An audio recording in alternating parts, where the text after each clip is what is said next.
1,00,000 માણસો પણ જમી લે એટલી ડીશો છે. બાપુ 40 વર્ષે બગસરામ આવ્યા.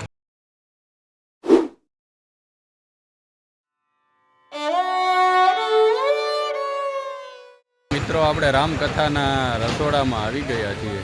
તો ચાલો હું તમને બતાવું કઈ રીતનું બધું આયોજન છે આમાં રસોડામાં. અહીંયા આગળ બધું બને છે.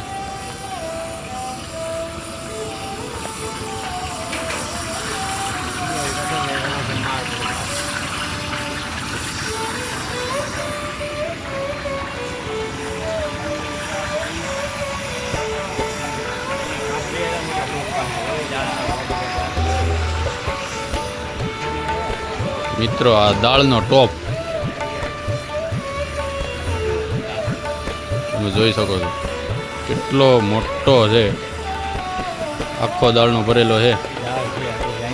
ચાવલ છે, ઓલી પર ભાત છે, રસ છે, અહીંયા ભાત રાખેલા છે, ચાવલ.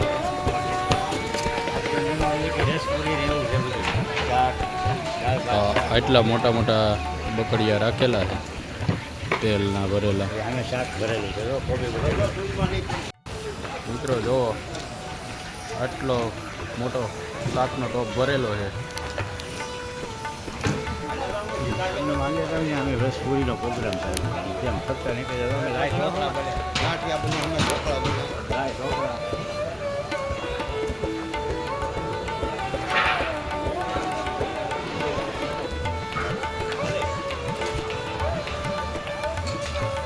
આખું આ ટાઈપનું રસોડું છે, બહુ જ મોટું.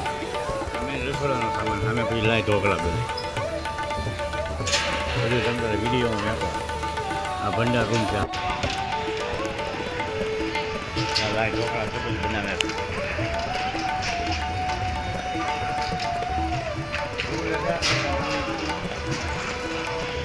જોઈ લો આ પૂરી છે, આગળ ટોપમાં પણ પૂરી છે. સામે તમે જોઈ શકો છો આટલી મોટી સંખ્યામાં ડીશો છે. તો મને લાગે છે કે એટલી ડીશોમાં કદાચ 1,00,000 માણસો પણ જમી લે એટલી ડીશો છે. અહીંયા ઘરઘંટી રાખેલી છે. ડાયરેક્ટ લોટ દળીને ડાયરેક્ટ લાઈવ જ બધો પ્રોગ્રામ ચાલે છે. આગળ બકડિયા ટોપ તમે જોઈ શકો છો. વાસણ ધોવાની વ્યવસ્થા.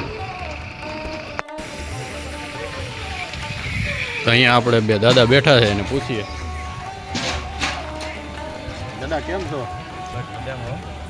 તો તમે ક્યાંથી આવો છો? બરાબર. અહીંયા તમે મોરારી બાપુની સપ્તાહમાં બધું આયોજનમાં વિભાગમાં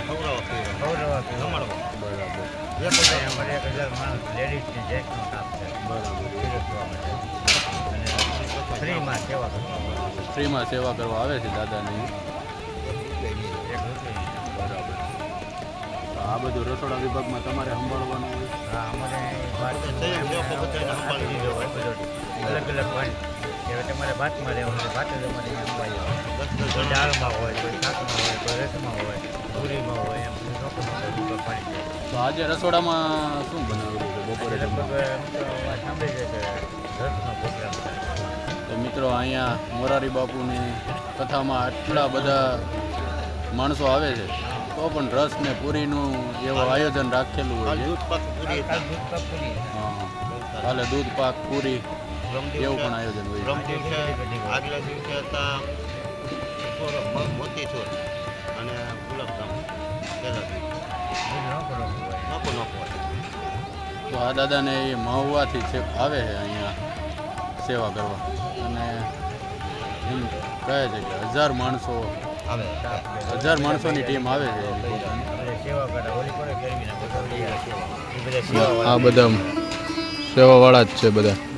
અને પૂરો આખો ડોમ છે એમાં બધા માણસો સેવામાં જ આવે છે અને એમાં જ એનો ઉતારો આપેલો છે જે તમે જોઈ શકો છો વિડીયોમાં.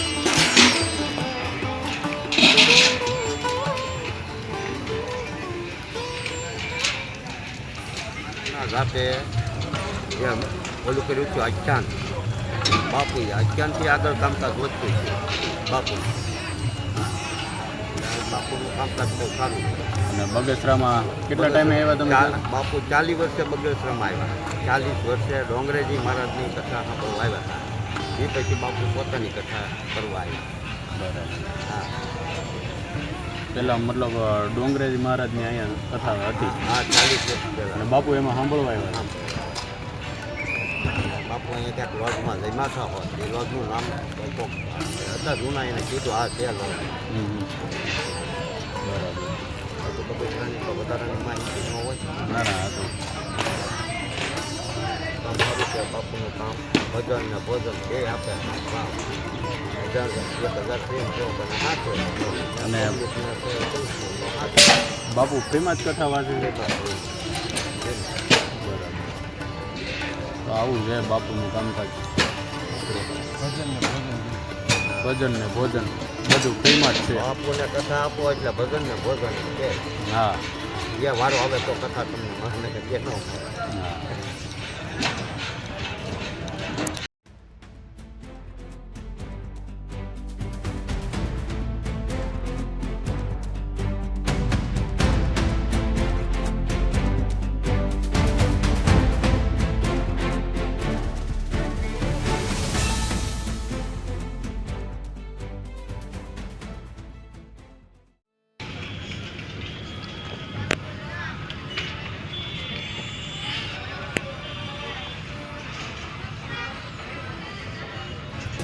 કદાચ એક સાથે 50,000 માણસો આમાં આવી જાય તો પણ જમી લે એવડા મોટા વિશાળ ડોમ બનાવેલા છે. સામેથી તમે જોઈ શકો છો કે આટલી મોટી ઉંમરના પણ દાદા અહીંયા સેવા આપે છે. દાદા ક્યાંથી આવો છો? મવાથી. બરાબર. સેવામાં આવ્યા છો?